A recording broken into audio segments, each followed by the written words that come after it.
toys. Get. Good boy. Good boy. Ayan na guys. So, ginat niya na yung toys niya.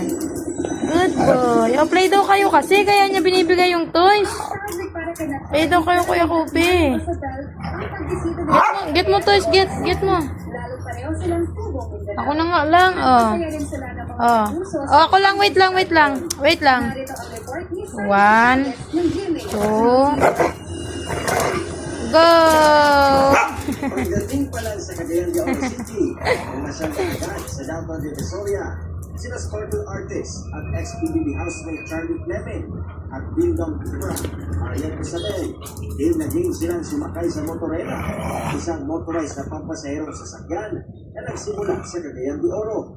Tubong Cagayan de Oro si Charlie, kaya sobrang saya niya nang muling makauwi matapos ang mahigit 2 taon. Nostalgic din para kay Marian ang pagsakay sa motorela na kanilang sinasakyan noong kapag bumibisita si CEO mula sa kanyang hometown na Iligan City. Ay, Kuya Sai, matangin. Get mo toys mo. Get mo toys mo. Get toys. Get bilay. Pansin ka talaga, Kera.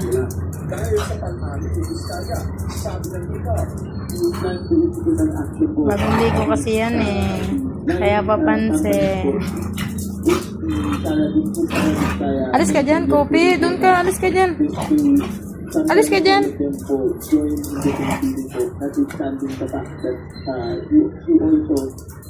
Mentioned that they are the beneficial owners. Sumalang sa pagkakalong ang may-ari ng Center Risk Construction and Development Incorporated. Walang magawa si Kopi. Sinobiano, Kopi, wala akong magawa. Cheese Escudero at nag-donate umano ng 30 million pesos sa kanyang kampanya noong 2020. Nag-toothbrush ka na, no? Last year, the cycle to the next one. Kopi na, nag-toothbrush na ikaw na.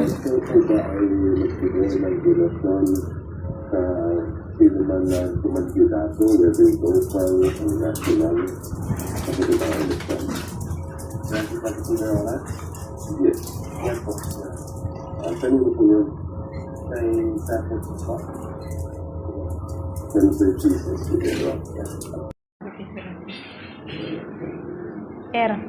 Ker. Oh, gwapo ng baby ko. Oh, talaga magwapo. Nasala ko sa video niya. Sobrang.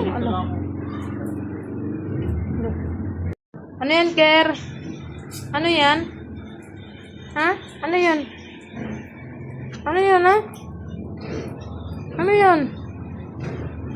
Ano yan ba meron dun?